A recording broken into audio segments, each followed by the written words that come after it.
marches back to work, very often in defeat. We said on the 22nd of April, when we were forced to leave this colliery, that we were coming back. And I tell you one thing about Tower people, when they say they're coming back, they're coming back. And when we say we're going to make a good job of the business, we're going to do a good job. Many people closed Tower, and particularly some of the management in Tower, to get the pit back themselves. People told lies about Tower. They were lies used many times to close other pits. We'll prove that lie when we come back to work starting tomorrow. It gives me great pleasure to declare this pit open, 100% owned by the workers of this colliery.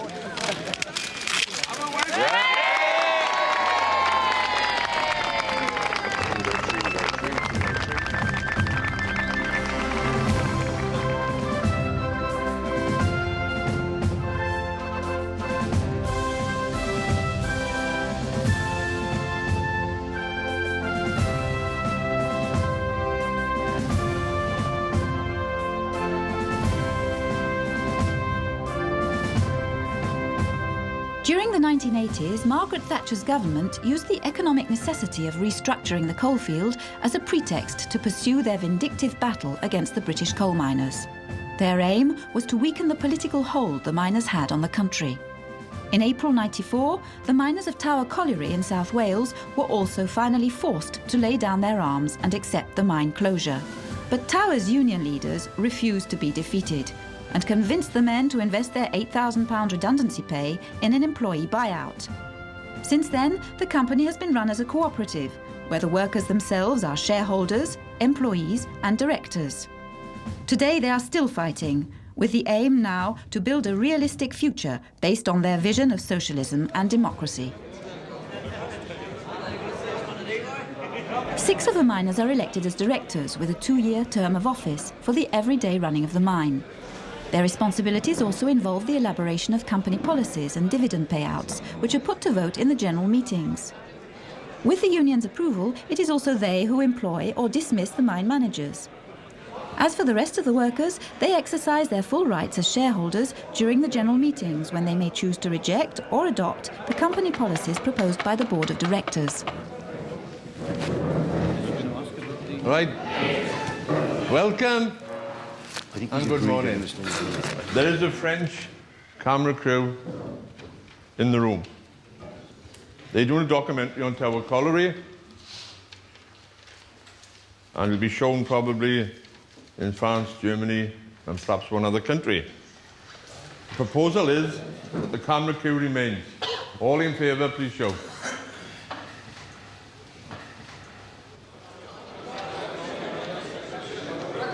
$60. 61, 62, 63, 63 for. Those against. I'll count them. 11.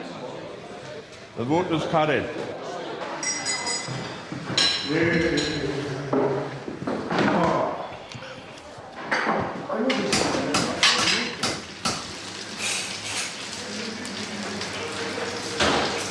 I couldn't use a cigarette for you. Any in there? More than nearly full pack in it. Yes. Going on. Keep going.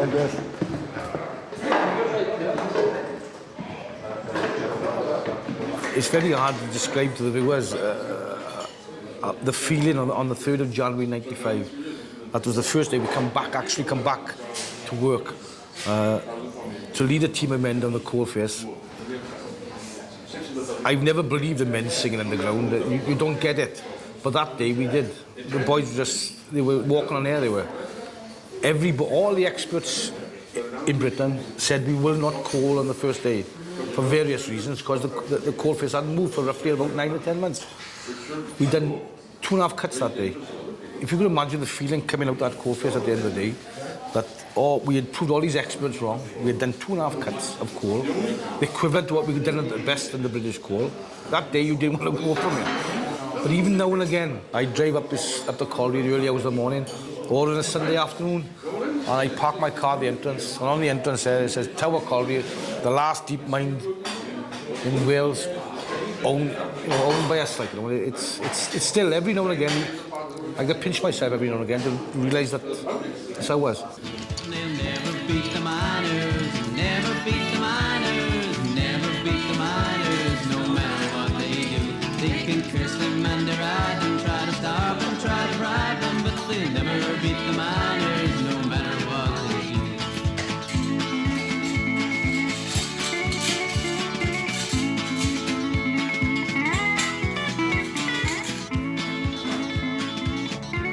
A couple of months that I was out of work when we finished in the British Corps. I was devastated. I didn't know where to turn. I don't know how they can do it, but they played hell with me, I'll be honest with you. My wife persuaded me, as I didn't know what to do. I'm in an RN, and but my wife, she was all for it, and she could see, she always had faith in Tyrone and Phil that they could do it, and I went with the rest of them and put the bid in to buy the colliery, and I think it's the best thing ever done in my life. It was a risk at the time, but thank God it's paid off. I feel as important as the manager, if you like. Although he is more important than myself because he is the manager after all. I put £8,000 worth of shares in, same as the manager or anybody else that works here. So as far as I know, what's good for one is good for the lot, and that's the way I feel. Go on now.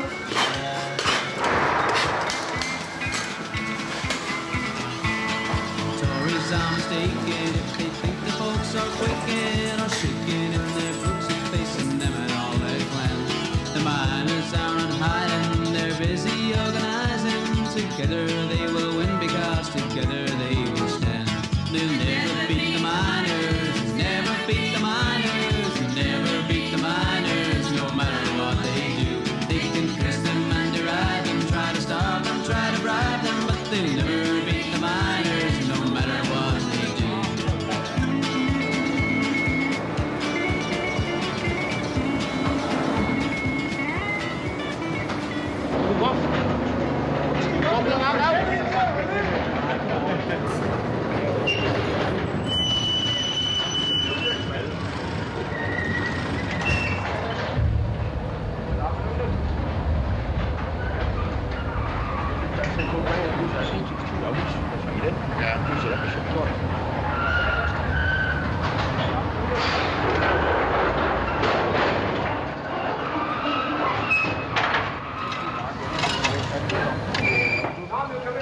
Yes.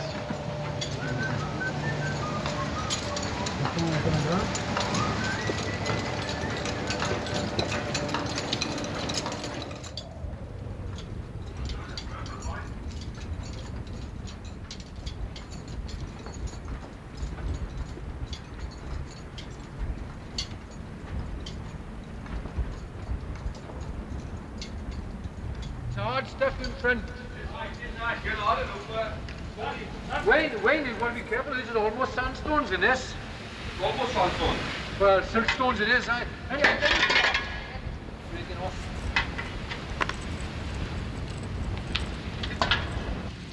Walk on past. Huh? You think you're not just to work, haven't you? Never allowed me to school to work at Eastman.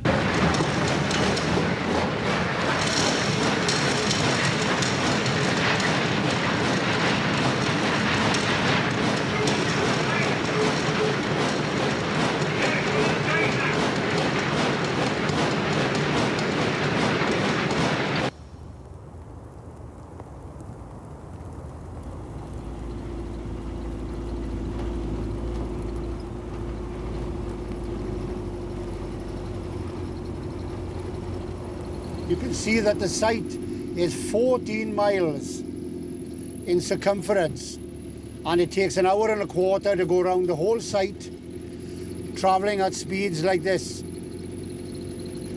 You've always had people coming up trying to pinch coal, but when this colliery was first taken over, they were coming up here, the public, in vans to pinch coal from here. So they had to put a stop to it.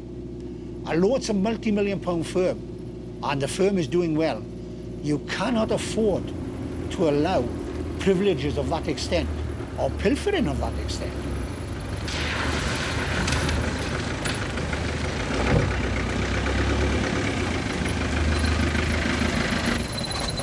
It's tremendous to explain to one man, right, of the concept then of business, to put a business head on a person that all of a sudden was just a miner one day or a labourer brushing up, right, and all of a sudden he owns a multi-million-pound firm. And he's walking around like this. Oh, that's mine, I can have that. Oh, that's mine, I can have that. I can take this if I want it. Hey, offer more. You can take that, but there's only one yellow mug. Well, aye, but it's mine, I own it. Yes, but he owns it as well, and he owns it, and he owns it. So what was happening was, there were people here sort of saying to their friends, our friend would say, oh, could I have a piece of timber? Yes, no problem, I'll get you a piece of timber. Could I have a steel girder? Yes, I'll get you a steel girder. And of course, it could end up in £100,000. Utopia would mean that if everybody adhered to a socialist value in life, and I knew I could recruit one every day of the week, it would be perfect. We knew, even when we started, that out of the 239 that were eventually employed, I knew out of all those that nobody was ever committed to the outlook in life that myself, Tyrone and Glyn and a lot of others had in this company. What you got to do is educate them the best way you can possible. We done that, well, surely I done that in all my trade union life. But there are always people that are greedier than others.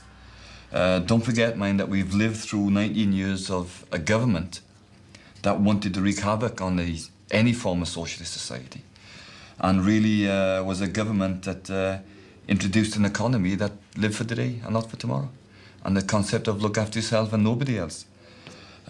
It's a perfect world. I mean, I wish it was there.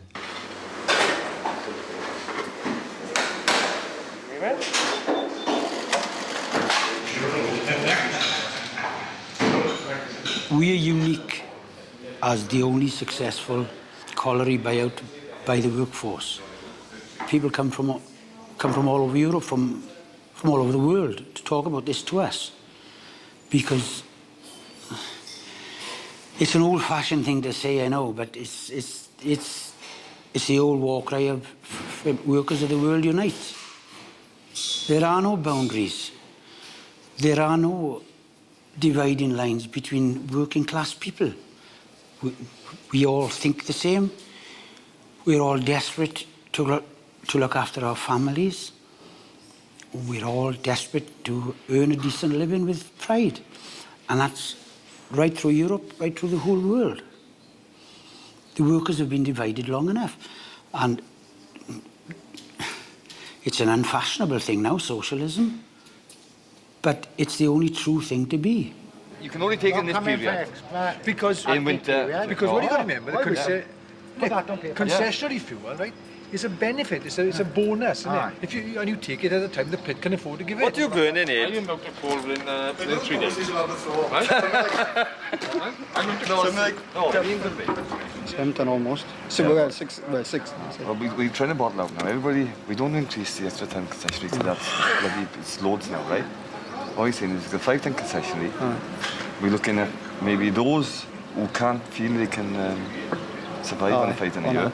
They'd be offered to buy up to a 10 or whatever a year at the cost price we would sell to the distributor. Right? And we're not increasing the concessionary across the board. All right, that's what yes, right, no, that'll be something for us to try and knock together tomorrow.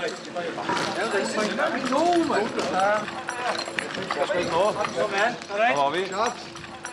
He'll burn 6 or 7 ton a year. Yeah, he's had about fucking 6 or 7 ton a year. Who's that? He's an 80,000. What's here? Brain dead up there. Not brain dead at all. Morning. My docket, please. Yes. Let's have a rest day, Tom. You paid 60 cents. Oh, thank you very much. Thank you. 60.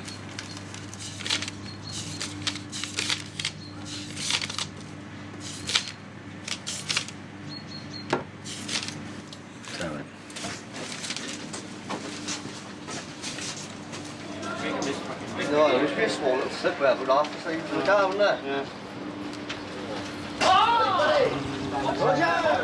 We decided immediately that there would not be bonus schemes in Tower Colliery. What we would do, we would take the average bonus we were all earning before British Coal and put it onto the basic rate.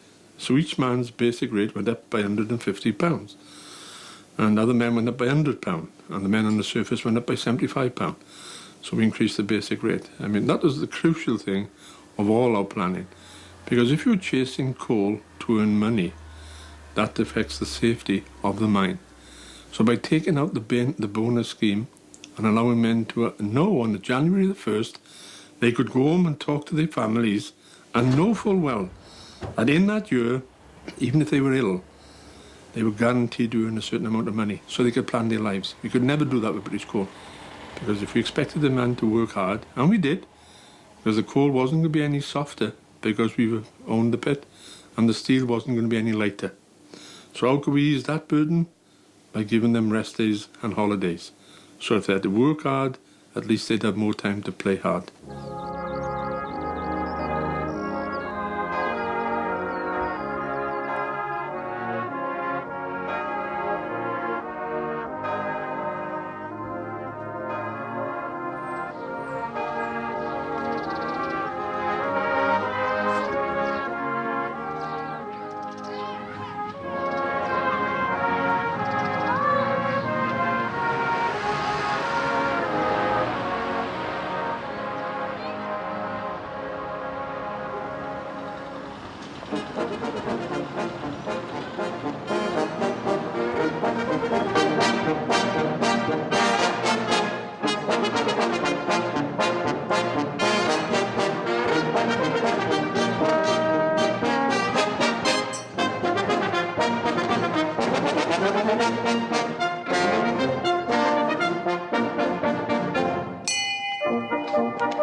I put my vote in anyway.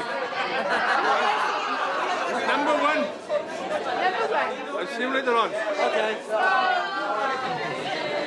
That's one of the things they do in the Valley at the moment. They're sponsoring events, they're sponsoring the rugby team, they're sponsoring brass bands, they're sponsoring everything, and it's great. But as a part of the brass band, I had to come down all the way from Manchester, play in the brass band, because we marched for the miners, and everything they did, we were there. We were their marching band. So in that way, well, music speaks. He was giving a demonstration, but that's all I did. I would like to earn a good wage, but I wouldn't like to go down the mine. But I would like to earn their wage and own a mine company. It'd be wonderful.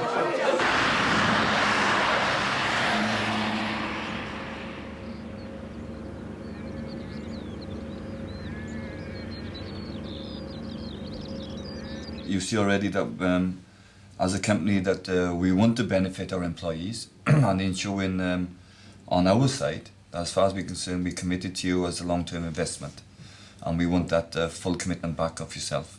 The employees in this company are also 100% shareholders, and you must deposit £8,000 into the company to become a shareholder. That bylaw is what we've got to adhere to under our articles. But obviously realising the position that as an apprentice we will not be looking to dramatically reduce your financial position. So I wouldn't let that worry you too much at this stage. Any sort of questions you'd like to ask us? Is there still a union in place at Tower? There is, yeah. We recognise 3 trade unions: National Union of Mine Workers, National Association of Colliery Overmen and Deputy, and the British Association of Colliery Managers. I encourage everybody to belong to a union. Some people might think, well, what role has the union got in a company like Tower Colliery, where it's employee and shareholders and you own your own mine? But at the end of the day, you will have a contract as an employee. And I believe that if at any time there is a misdemeanor to occur, or even something more serious, then you'd have the right to be represented by your union.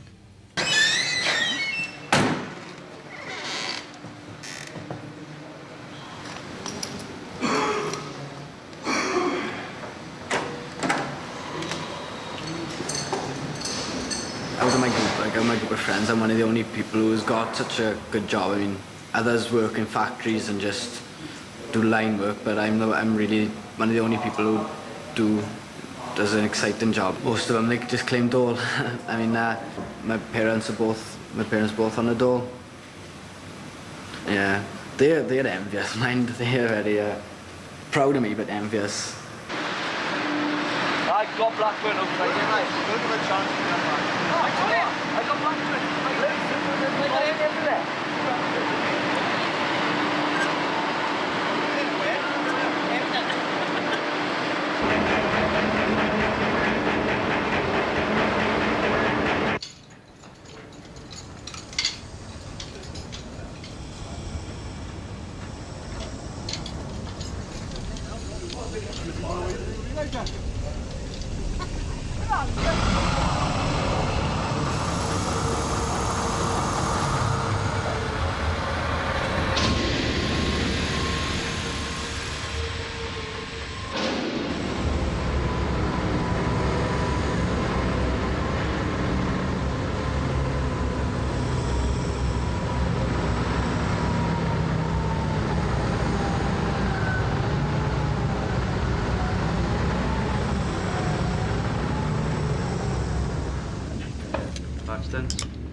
All that, take my hand up there.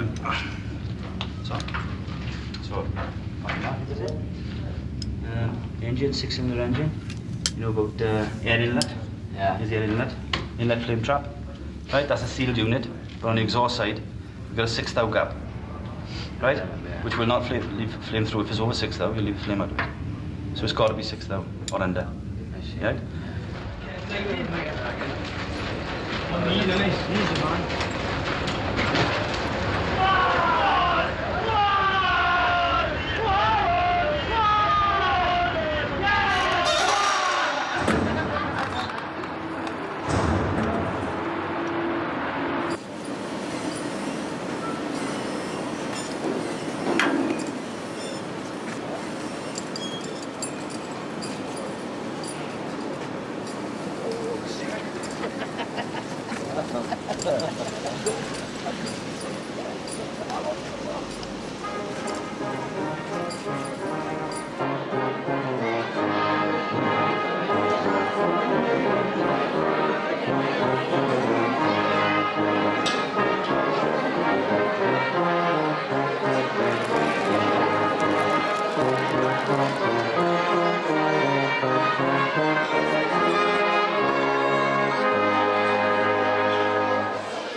Can we move on to our special business and begin, if we may, Mr. Rosser, with you updating us on the mining situation?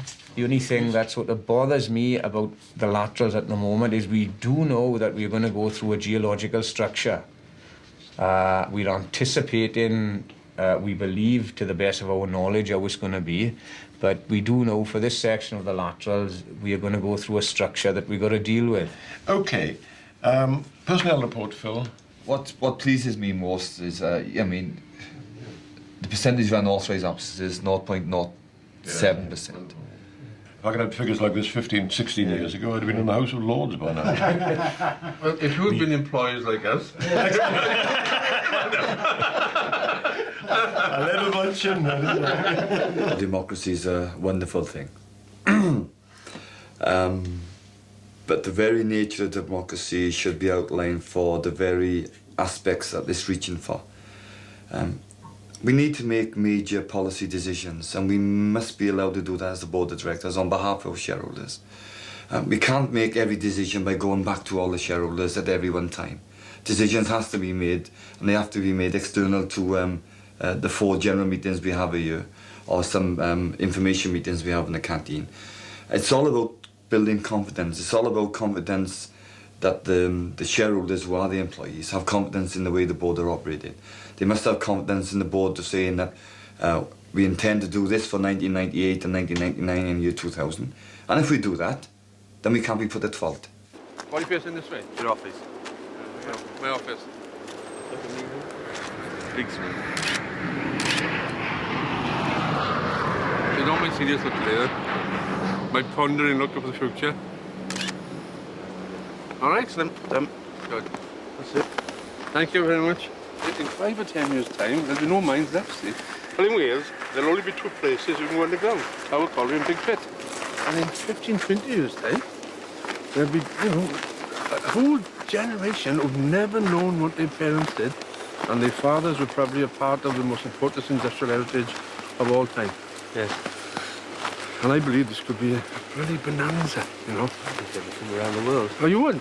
But I mean, the way I think, I would build an underground hotel as well. You know, you've slept in the plane, you've slept in the boat. Now come and spend a night in Tower Colliery's hotel. You know, 600 feet below ground. You know, experience a night of total silence. You know, the silence only you can experience 600 feet underground. When mining leaves this valley, I could still have another 4,000 jobs here, long term for young people. And I think then the tower story becomes, I think, really important. It does. It's a darn good idea. What's the feeling here? Oh, I think once I've had a moment to speak to them and address them, I think I'll probably win it. But I just say to them, remember now, when I told you we were going to buy a pit, you said to me, Christ, you'll never do it. So believe me this time.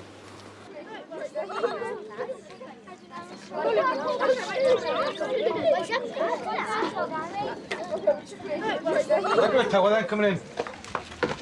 This is Elaine. Hiya. In charge of the centre. Have a badge to show where you've been, is it? Thank you. She put it on. Enjoy your visit now and listen to Glenn, will you? Yes. You'll have to write an essay after. Okay. Right then, this is the first we'll be visiting. This is a bit of history about Tower. The name Tower is named after a tower that was built in 1834 when the miners and iron workers from Merthyr marched over to Cullen Valley. They had a big meeting here. They dipped a white sheet in calf's blood. So it's the first red flag to be flown in the world. The big battle took place in Merthyr. So the coal owners then built like a little castle on the mountain, the side of the mountain in the Cullen Valley. And they, so the name Goitre Tower then, that's when it came into place. Everybody started calling it the Colliery Tower. So as you can see the photos here, do you all read? Yes. Good, right. That's the original tower there, look, on the right there, look, see it? Right. This is the explosion after the 1962 in Tower, where 9 men got killed in Tower. Oh. Yeah. There's some of the old miners that waiting for the going down and rescue whoever was left down there. You can see that's one of the funerals. That's in Penwine, a little village where I lived on the road. And I was about 13. Oh. In 1993, when the government, the Conservative government, went to close Tower Colliery on the British Coal Board, we reenacted what I told about dipping the red flag in the calf's blood. We reenacted that to help us fight the closure of Tower Colliery. We didn't use calf's blood this time, we used red dye. Winston Churchill, one of our greatest leaders, ordered the killing of miners the shooting of miners in the streets of Tonopandi during the strike. That's the 1927 strike. In 1984-85, if the Thatcher government could have got away with shooting people like us, they would have. But I suppose things had moved on and we become more civilized, and it wasn't acceptable to shoot miners anymore.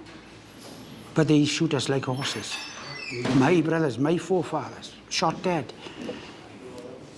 We are the survivors of all that trauma, of all that horror. We are the survivors of it all at this colliery, because we were all shifted here by British coal throughout the closer process and the rest of the coalfield.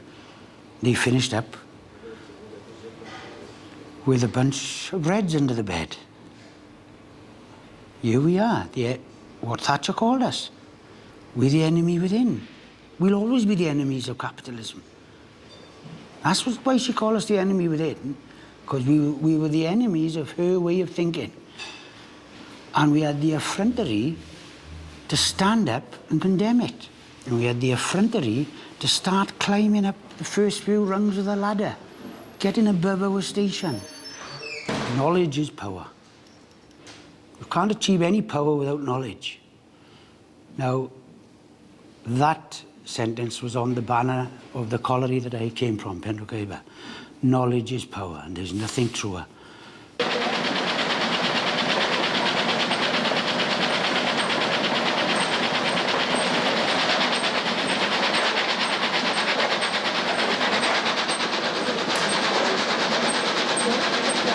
That has come from the depths of the earth. Never been touched before. I only touched it. In the ground for millions of years. It is right. Millions. This is the first time that anyone touched it except that.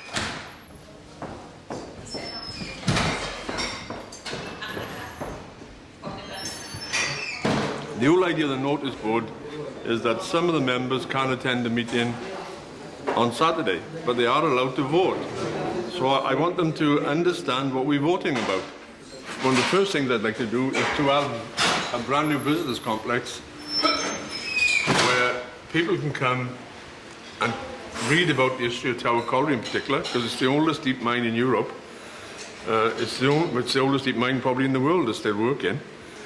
A banner museum, an exhibition room, a front terrace which captures some of the wonderful views from Tower Colliery. That would be one section of it. Now I believe in the next 5 or 10 years I can develop an underground structure in Tower which could include anything from classrooms, even an underground hotel where people can spend one night underground in an hotel. But also I'd have examples of mining from the past and the future leading up to a very modern high-tech colliery, the last part of the Industrial Revolution, ending up with a trip down a mine in a shaft and eventually riding up the drift and ending up on the surface. I think the visitors complex would pull hundreds of thousands of visitors into Irvine. Then we could develop the land to build an industrial park with factories, a housing centre. All these things are possible in the future. I don't want the land to end up just being open casted and forgotten. We can create jobs in the community, we can create wealth in the community. We are ready to lay down our lives for Tyrone. He bled us all the way. But you might not want to do it. But even when we're not sure of the directions of his decisions, you've got to follow that man. On paper, it looks good. But I think we need to sit down and have a good chat over it. It's not enough. We had a 5-minute chat last week with Tyrone, and he put it over excellent. But it needs questions. We need to sit down, look at it, and then go back and have questions and ask this and that, But it's like feasibly, it's excellent. But I don't think it's like communism. You can't work on paper. It's just not there. You can look at it and it's great, but once you put it into practice, we'd have to sit down, have a good chat, and see what people say, because it's all of us will vote in the end, not just one man. We'll all decide. Hello, pussy seem siarad. What's the matter?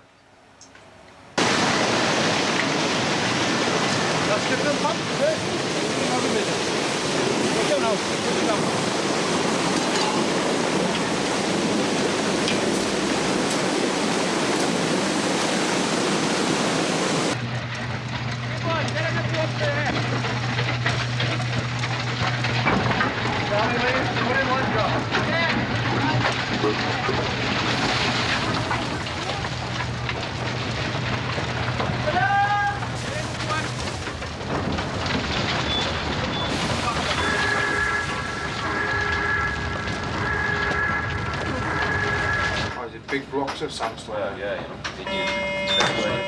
before we go. That's right. Yeah.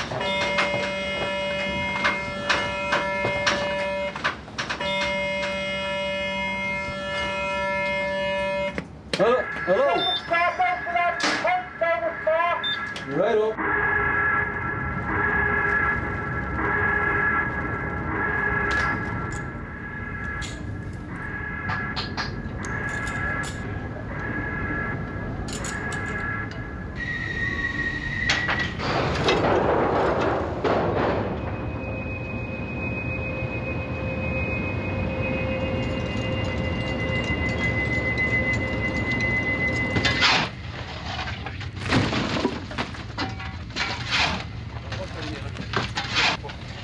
Ground above the core then all fell in up to about 30 to 40 feet, bedded us up to just over our knees in the chocks. You couldn't see an hand in front of your face. It was a frightening experience. Will Diver was on the conveyor. I kept thinking it was Will all right because it was falling on the conveyor, but once it cleared, the dust cleared, and I was saying Will, like see Will just above us, and he dived back over the conveyor to safety.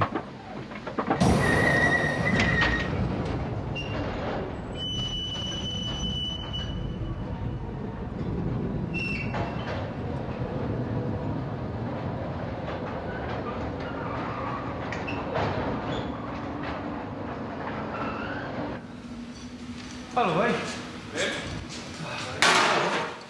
Oh.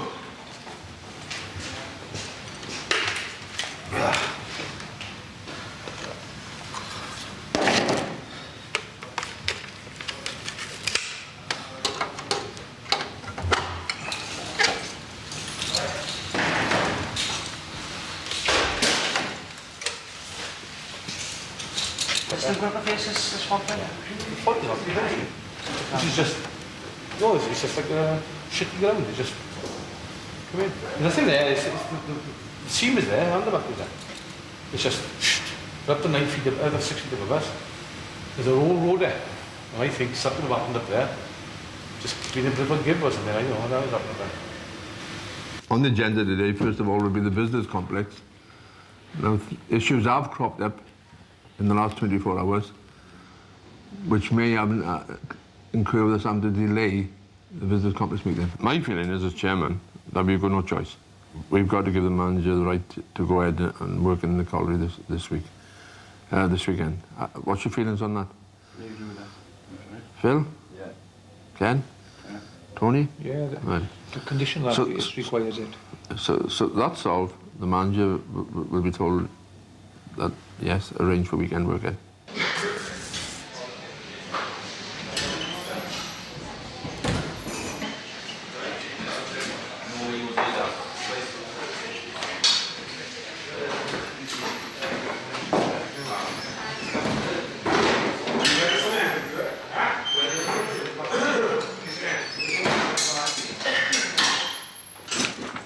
John, but you in tomorrow morning. All right. Oh, wait a minute, what? We got myself and Robert Owen tomorrow morning. Then we got Peter Davis and Will Thomas tomorrow afternoon. Nigel's 8 o'clock, Carol is 12 o'clock. Sunday we got Mike and Steve Powell.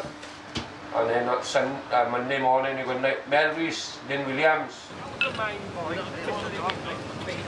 Right, let's get cracking then. Let's show Willie, lads. Come on.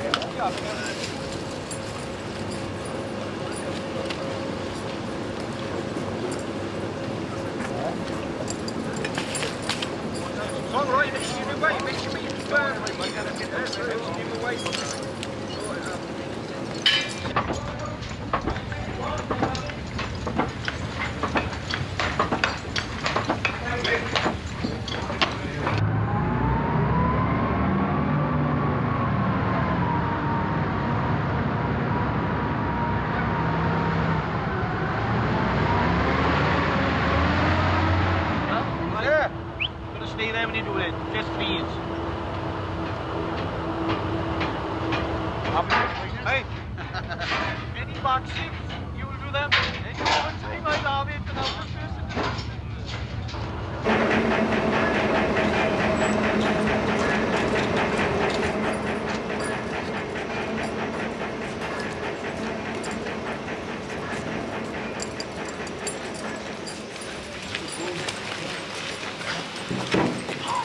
Hello,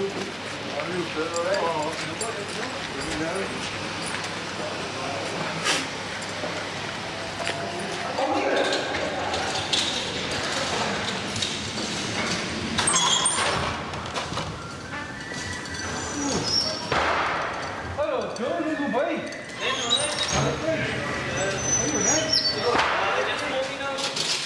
Do the chop. Huh? Night, say how many? Oh, they chop. Oh. Ah, but days and night. No, what is the day?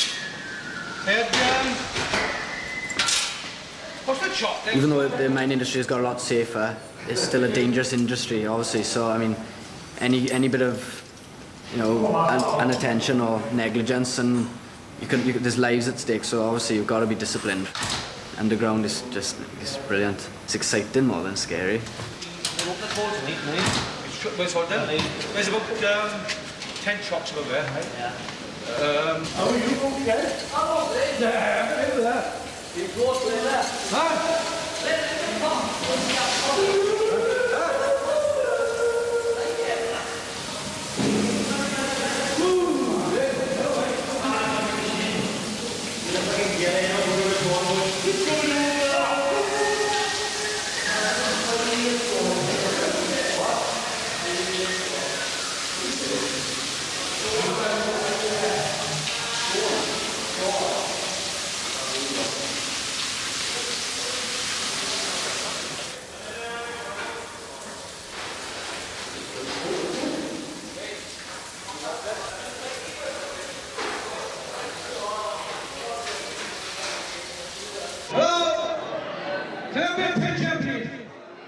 It's okay, I'm not going to make a speech like Taylor or Phil White. First of all, I'd like to thank you all for attending the 3rd anniversary of the return to Tower. And it's been hard 3 years, but we're still here. We've had our rows, but always remember, we row amongst ourselves, but anybody else come outside to attack us, we're together. That's young Deeb, yeah? He's the youngest member of Tower Colliery. If he can get the cake.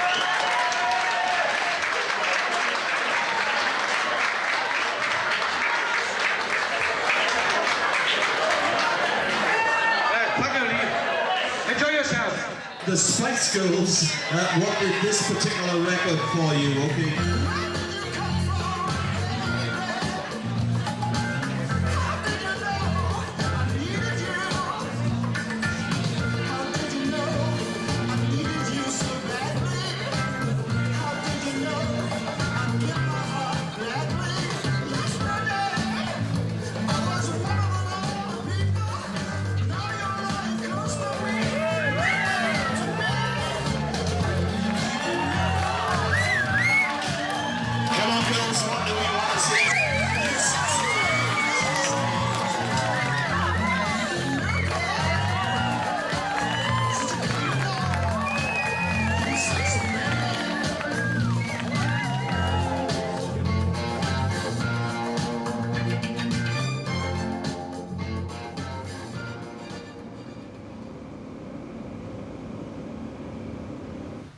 I believe that we have become a myth within our own lifetime.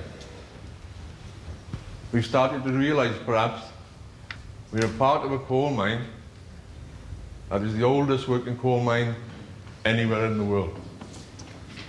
And there will probably never ever be now a coal mine that will actually work 200 years. And that's what Tower Colliery is. From the raising of the red flag, from the Spanish Civil War, each and every part of the history of the last 200 years has been written predominantly around about Irvine Common. Well, I know tourism would fetch work into our valley. I believe tourism is going to be a mainstay of employment in South Wales for some time. So towards that end, we looked at building our own, something different, visitors' experience. I've spent 2 years with this now, and I've met everybody from the charity commissions, to the Welsh office, the MPs in London, to people from Big Pit, people from the Heritage Park, you name it, we've met them. I'm saying, let us take it to the next step. That's my part so far, boys. I don't know if there's anyone on the top table want to speak. If not, we'll open it to any questions. I think that that complex is very, very close to this board of directors' hearts. Can you tell me, if it's in trouble, does the board need to come to us to take Tower's profits to bail it out, or will the board be able to do it? We're not at that stage yet. But sometime in the future, I'm going to have to come back here, if ever we get the lottery money, and show you the signed agreement. Tower Colliery Limited will not be putting money into this company, right? Now, if sometime in the future, I must tell you the truth now, that company got in trouble, I may one day be standing by us saying to you, do you think we as shareholders should invest £100,000 in that company? What I think is that emotional blackmail will come into play. You'll use your skill to persuade us and keep us, if you like, at the back of the queue again for the benefits. Now, we are minding the call and we should be at the top of the queue for the benefits. Hold on, Bill. And I think that what will come at that time, I'm sorry I'm swearing, but Tower greedy bastards and grateful for a job will come in. Well, I'm not going to be grateful for anybody because I've worked regular all my life and the pits have made more money out of me than I have made out of the bloody pits. So I think we should be bloody first. All they're asking for, and they didn't have to come to us, right, is a right to go to the next stage. Then, in 6 to 8 months' time, once all these papers be put in place, they'll be coming to us. So what David's asking there now is the question he should be asking in 8 months' time or 6 months' time, whatever. It's not going to cost us a penny now to go forward to the next stage. Nothing. No land, no open cast sites, nothing.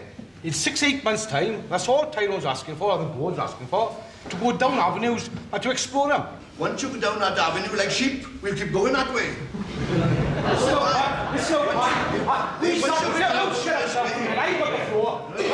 sat in this room 4 years ago. I'm sorry. 4 years ago. When we said the same thing. Hang on, let me finish, Pat. We said 4 years ago we want to go down this avenue and buy the Colliery. How many was in our room, boys? How many people said to us then, don't go down that avenue because you don't know what's down there? We was right then, I think we're right now. But let's give the directors a chance to explore. Exactly. That's all we're asking for. Or they're asking for, sorry. No. There first. It worries me that the concentration of the directors may be deflected away, and I know that we've said this, will be deflected away from the day-to-day running of the mine. And there's several other people I know feel the same about it. Goodwill, in my opinion, is like a mother's love. You don't know how much of it you got till it's gone.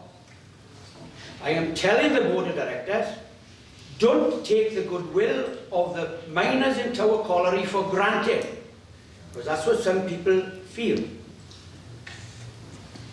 Trust is another thing. Don't take that you've got the complete trust of the miners of Tower Colliery for granted. You've got to earn it. I hope people in this room trust me and judge me on my past and judge me on my history. Because I love that guy. If that's the game I want to play, I'm into that game. You can speak. When I meant don't take the men's trust for granted, I meant don't take their feelings for granted and don't believe that they'll follow you no matter what. That's what I meant, Tyrone. We know the battles we've all fought in the past. Not only Tyrone O'Sullivan, all of us fought the same battle. I'm getting a little disappointed by what I'm hearing. I can remember back, it's how long ago, 1984, being asked by Tyrone to join in a team to take forward a project to buy Tower Colliery. Now I joined it, not with a tremendous amount of enthusiasm, I got to say, but I joined it perhaps out of penance because I'd been involved in putting men out of work and I wanted to get them back into work. But one of the things I learned was to admire people like Tyrone and like all the people that worked with him.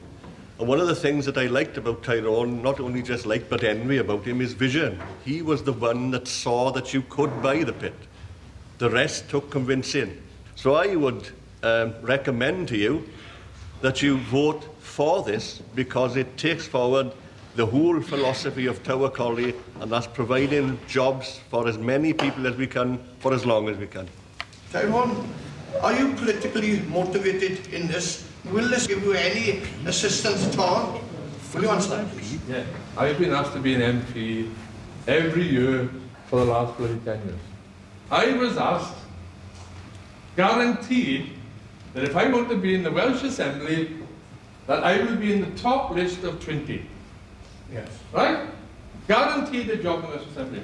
And if you see me on TV, I said, no one can ride two horses. Right? My job, and I love doing it for 33 years, is developing employment for the community I come from. Right then, I'm going to ask you a show of hands. All in favour of the resolution, please show. Yeah. Few more from there, yeah? All against, please show. You're not holding the campaign, boy.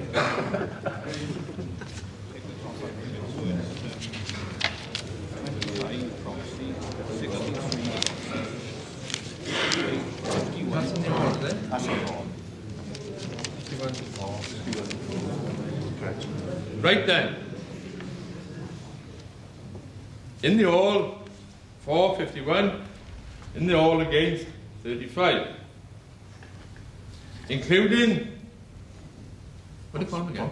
Proxy votes, 476. Against 98.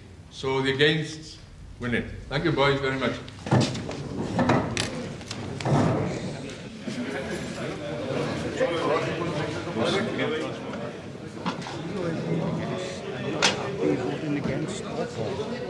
I made a lot of fun, but I had to say what I felt. Whatever you you are, I never do die, you know, man. 10 minutes. 2 minutes after end of a vote. Tomorrow's the next day, man. If I broke up after every vote I lost, there don't be anything left to me anymore.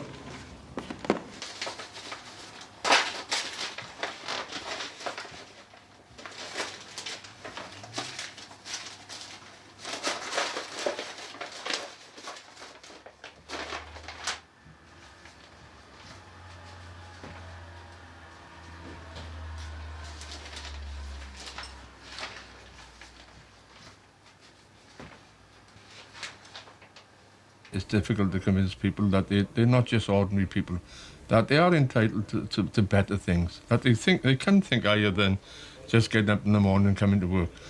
Why can't ordinary people own companies? Why can't we run tourist centres? Why can't we create employment? Because I think we've got everything that anybody else have ever had. What we've got in town now is land. And yeah, perhaps I haven't raised the boys to feel the way I feel. And perhaps it'll need more time. Perhaps they may never see it. Perhaps one day people will understand that all these things are possible. And if that's dreaming, if that's too high a project, a plan, so be it. It may never come about. Doesn't stop me from planning it though, you know, or thinking about it.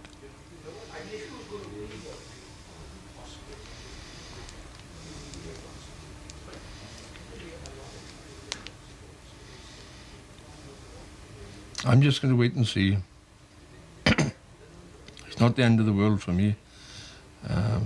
My job is to run a coal mine and try to make sure that 350 people have employment for as long as possible.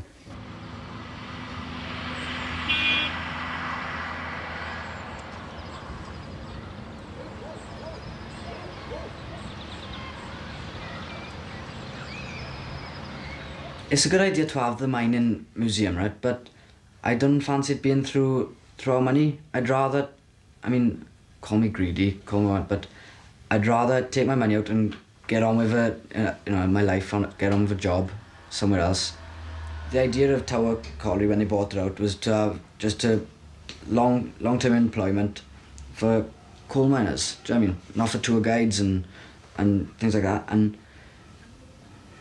I'm sure that the shareholders could get more money when they want to come out. Because I mean, talking to some, the boys, they want to come out when the coal is finished. They want to come out, take the money, and some of them retire, have a happy life. Some go elsewhere, and they can get more money by selling the old company as one and letting other people develop it than by developing themselves. Some of them are obviously thinking of longer than 10 years. And how do we keep our jobs after 10 years, and what can we do for our children after 10 years and keep them in the Rhondda? Because otherwise, I mean, there's just going to be people, their children, their grandchildren, just going to have to leave the Rhondda and South Wales to just go looking for jobs. So, yeah, the point at the time of the buyout was just, like, keep our jobs for 10 years. But now they've got to think further on than that, and some of them obviously are, but all of them are not in that as much as they were in buying the mine.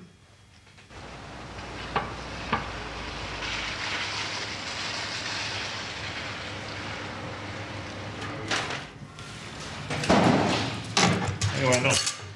No.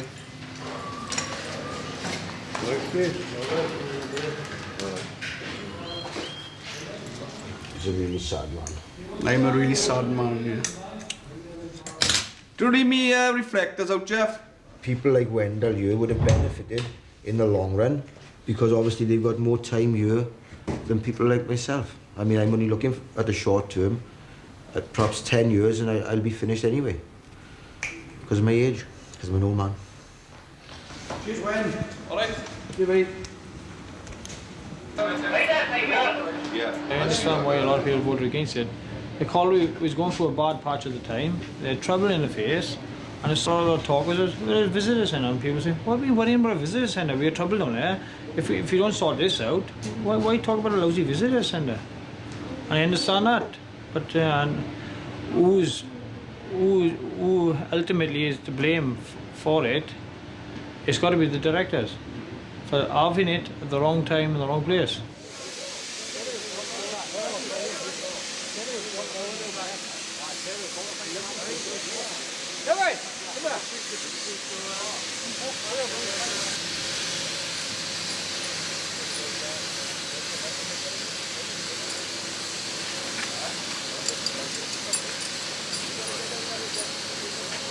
I tell you what made me open my eyes Saturday, because the vote went against us in that sense, right? Is that I can understand now why Labour councillors or Tory councillors do not go back to the people, because democracy is an hard thing, and it's a battle every meeting. And perhaps they went to a few of these battles in the beginning, and they couldn't. They just thought the people were stupid and thick, so they just carried on and thought, right, we bypass the people, and that's when the danger's here. That we can't do that because we're a cooperative. But I bet some people, there are some times when I think to myself, well, was it worth sometimes some of these people on the vote because they can't see further than next week's paper? We're over-democratic at the moment, and there is a large feeling in the pit that we are doing that too much in favour of those people who should be attending the meeting. I'd like to see 286 people there every time we have a meeting. I know that's impossible on occasions, but surely somebody must have a very valid excuse not to be at that meeting. And proxy votes are an easy way out with regards to voting.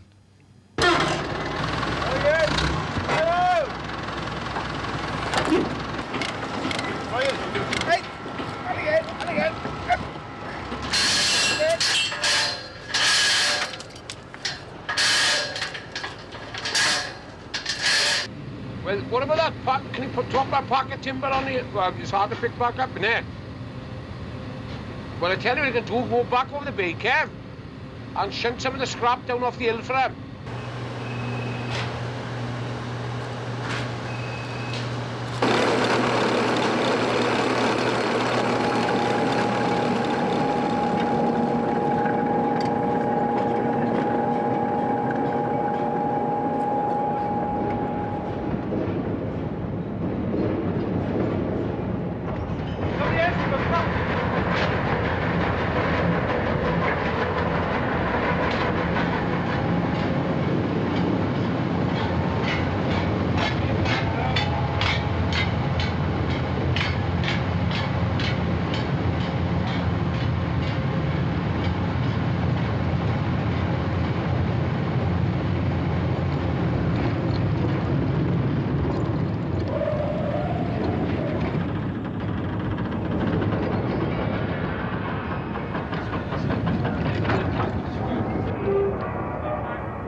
your attention, please?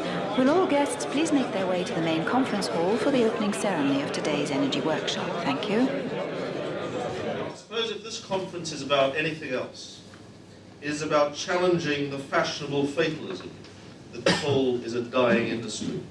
We've got to bury the image of Welsh coal as an old, inefficient, failing industry, something belonging to the past. Today we're signalling that it belongs to the future, a new future for a new era, a modern Welsh coal industry. It's more efficient and more environmentally friendly. And the Welsh Office plans a new partnership to ensure a climate in which the industry can maintain a place in the market and in which also the nation benefits from diversity of fuel supplies.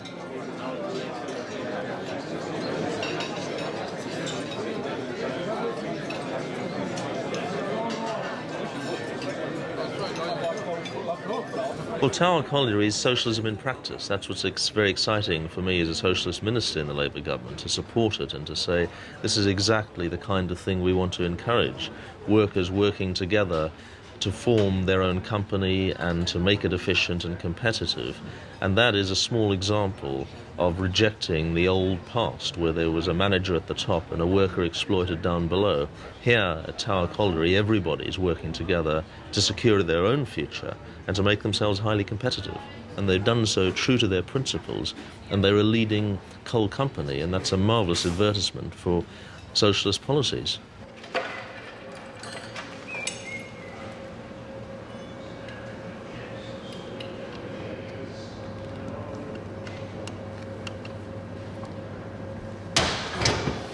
We, the older generation in particular, have gone through so many things in the past.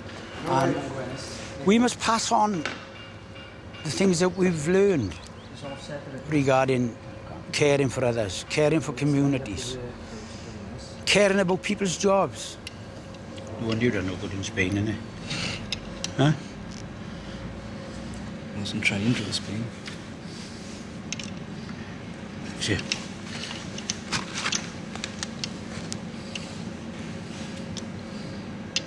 Where else is going, you know? The whole spray, I think. That's it then, apart from taking The these what? up. The Lee, big bit. he asked me the other day, what is socialism? He didn't know because he's a child of Thatcher. They don't know about these things. And it's for the older generation to explain these things to them. That's right. Take it off now. Oh, we're just laying it. Right, the other side now. Right, put these tools away, Andy. Now let's go for baths. Where? To talk with Tyrone.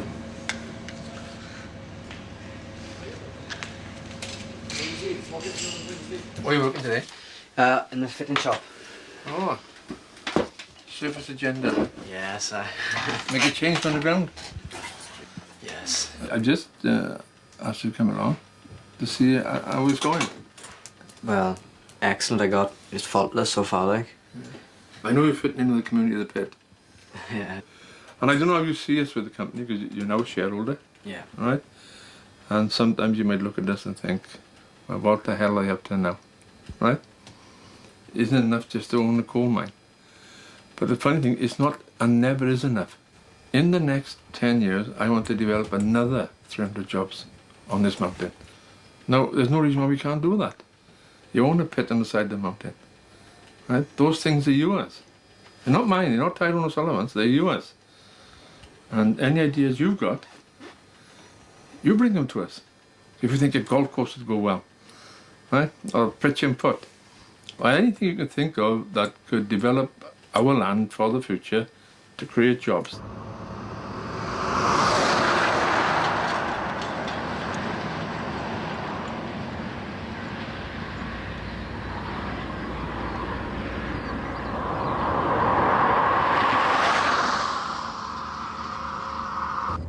The Margam project is something which has been going on in South Wales for the last 25 years. What it is, there's a large reserve of coal available for work, but it can only be worked by deep mine methods.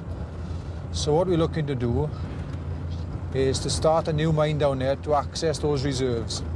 It's a mutual thing. It increases our life, our production, and it also gives Celtic reserves. But at present, they actually own the site. We haven't as yet formalised the arrangements.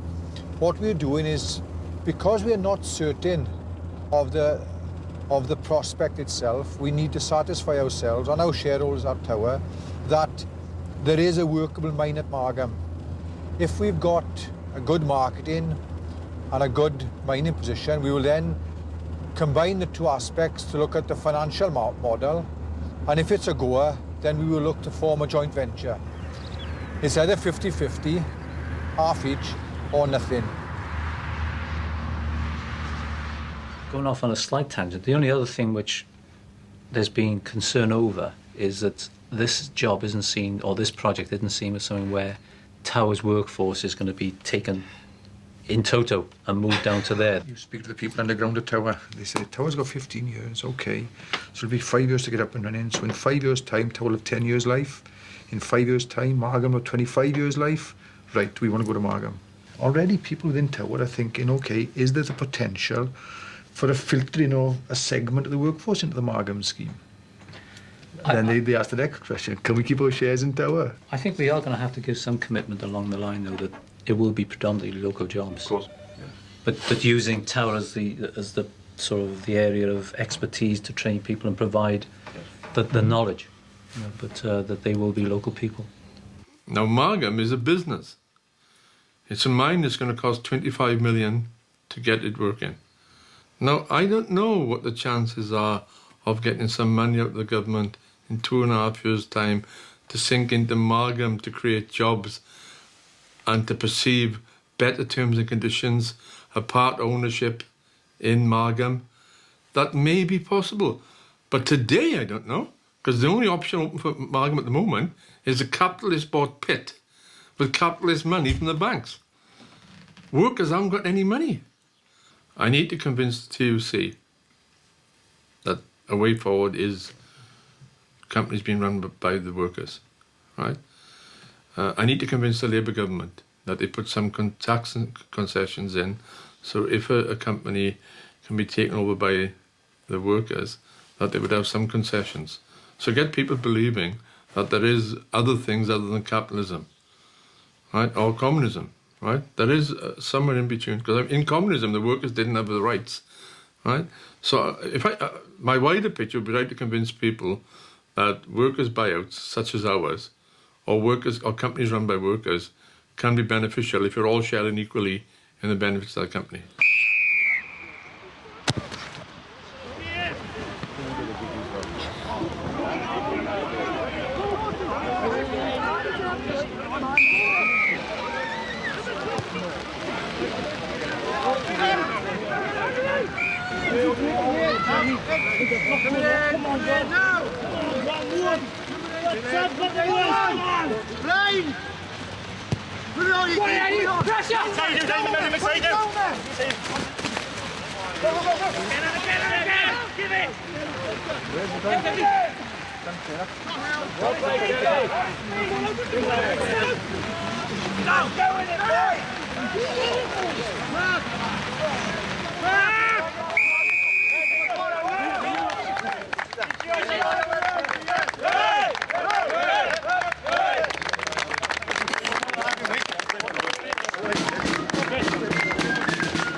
As you see from the sheets that you have received, this is a modified version of a visitors complex.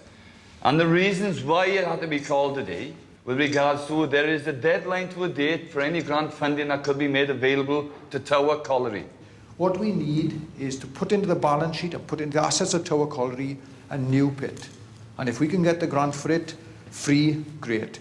Now some people have said, oh well, they look at the visitors complex, they look at, it'll never work. I don't know if it'll never work. But even if the visitors complex, in the extreme case, fails, they can't take the drift off us. It's not like a lathe in a factory. You can't dismantle the drift and take it away. That drift and that access off the new drift for Tower's future underground mining is there for us forever, and no one can take it away. No one. I think basically we got enough on our hands in Tower. We got this so-called Margam project going ahead, and again, there's a couple of us got reservations on the Margam project because, unlike the chairman of the board, then perhaps we got different views on what happened in the past in regards to Margam. When you went for the pit, you were shut at 40, but when my father left the pit, he looked behind and he left me behind there. When I leave at Tower Colliery, I want to make sure that Anthony and all the other boys, a lot younger than me, that they are left at that place is still working and my pension's in place. It's not going to really affect this new drift and so forth because of my age. But look at the younger men around there. They want 25 years by bro. We haven't got it in the present scheme. So yes, we've got problems mining coal, problems selling it. But we can't stand still and just worry about what we've got now. The reason why we purchased Tower was to mine coal. Now we are going on into tourism. Now we are advising Celtic Energy. I mean, are the directors involved in Celtic Energy? I know they're involved in tourism, okay? And what I can't believe is this. The board of directors spent loads of time on this project of tourism. And now they took us down the road because you were called a vote on it. And now, because you lost a vote, you are now saying we have to have a feasibility study now all of a sudden because we are not sure now whether it's going to pay or whether it's not going to pay. Now, I find this all hard to believe. Your job is to sell our coal. And the other thing is, you're not giving away any of my assets in Tower. And if you think you're going to swan off and let Heritage Park have the pit, you've got nothing coming. Because I'll do all I can personally, right, to put a stop to it. I'm telling this to your faces now. I am not going to back off. You're not giving away our assets. I am disgusted with you all. You're shameful. I think... Shameful. I think that was a very, very personal thing. Absolutely. You said, right? It's meant to be personal. And you don't mind if I respond? No, I don't think. That's why Thank you. And I think every director wants to also. Yes. We would also be condemned as board of directors if we didn't look at anything that may be proposed to us. Okay? Because any member, any shareholder of this company would reserve the right to criticise this board of directors if we didn't look at the Margamine project, if we didn't look at the visitors complex, if we didn't look at the power generation plant, if we didn't look at the methane project. We'd be criticised for that. Right? And rightly so. I don't like the personal remarks you made, Ron, and I think that a lot of directors here want to respond to that. Right. Wait a minute, Ron. Last bit of Tony is... Wait a minute, Pat. You're entitled to talk in your turn. Tony, I said. Right. I think that perhaps for the next meeting we should co-opt onto this board of directors the 3 C shareholders. Because, I tell you why, right? Because I've never seen such tunnel vision and come on. Hey, Di, let me finish. No, hey, nobody interrupted you, Di. You were quite entitled to say what you wanted to say. And I'll tell you why, right? Because there's Ronnie sitting there, there's you sitting there, and Pat. You all know what's best for the bit. There's you saying about the 9 feet, right? The 9 feet is not this.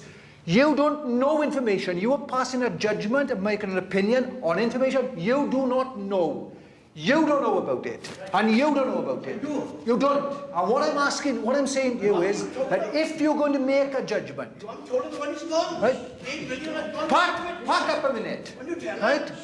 If you're going to make an opinion, and if you're going to pass judgment, and if you're going to make a vote, or whatever else it is, get the information first. When you have coal, if you've got bad coal and good coal, you blend them. So you can sell the bad coal, right? Well, the same with these 2 plants. You mix Tyrone's energy and Parker's dream. Now, short stream is to get a strip, which is a good idea. So let's not get too personal, because it's beginning to get up my bloody nostrils now about the tax on directors here. If you don't like the directors, there's a way of doing it. You bloody vote them off. But the person attached can stop now. It ain't Tyrone's dream, it's all our dream. And it ain't Tony Shott's drift, it's everybody's drift. I would suggest that we move to a vote, if I may. Will somebody propose that we take a vote? Second it? Okay. Can I ask those in favour, please, to show? 6, 7, 8, 9, 10, 11, 12, 13, 14, 15, 16, 17, 18, 19. There are 20 hands in favour. Can I ask for those against, please? 1, 2, 3, 4 hands against. 20 in favour, 4 against. The result of the proxy vote, the resolution is 77 votes in favour, 34 votes against.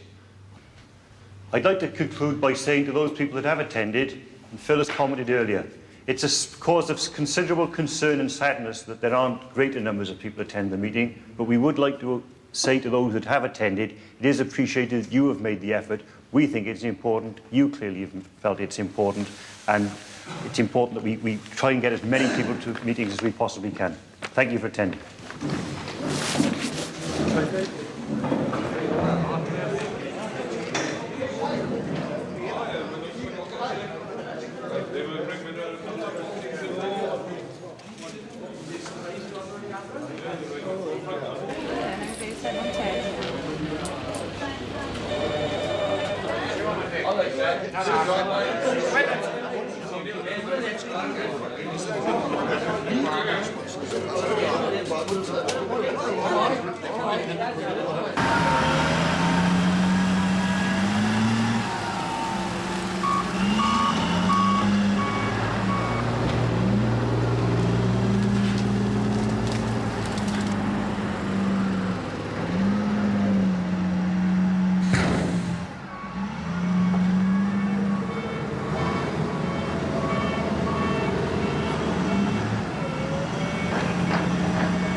Maybe people would look at our Colliery as middle-class people currently because of the terms and conditions and the wages that they earn, and that's probably right in an outlook of life.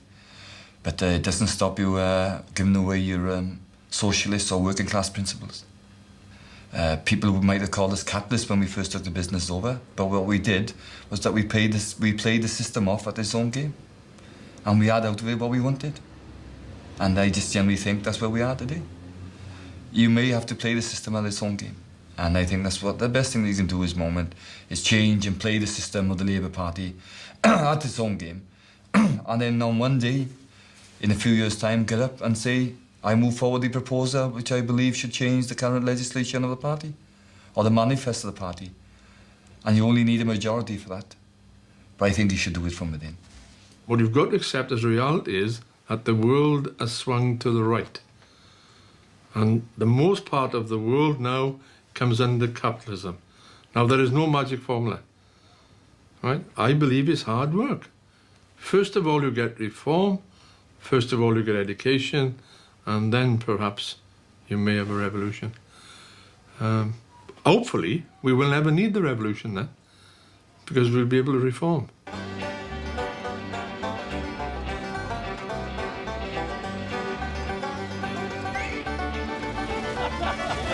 That's a communist butterfly. Where we going? Where we going?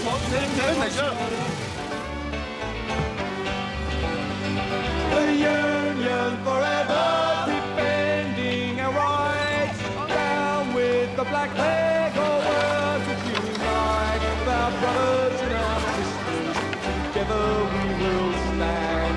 There is power in a union.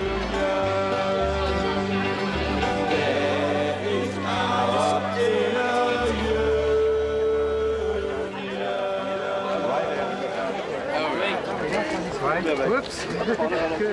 While I've been at Tower, I've viewed mostly I've viewed the NUM side of the story, but I have also viewed the other side of the story. It was like shivers down my spine, like, because I can understand, I can relate, whereas a year ago I wouldn't have been able to.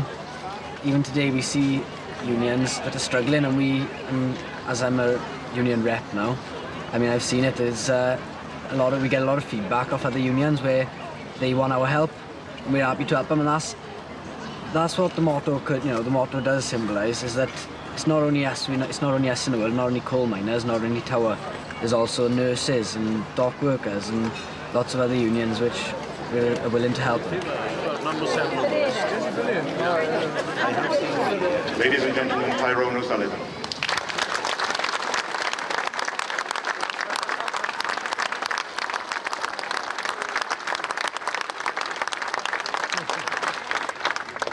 Comrades, when Tower closed in 1994, I could never ever foresee, ever, another miners' gala. So it does make me proud to be here today. It must have been a wonderful year, 1898. When I think of the miners' union, 100 years, and what we've lost, now it's gone. I tell you who knew about the miners and their strength was the Tory government. They didn't close the pits because we couldn't mine it economically. They closed the pits because they feared the miners.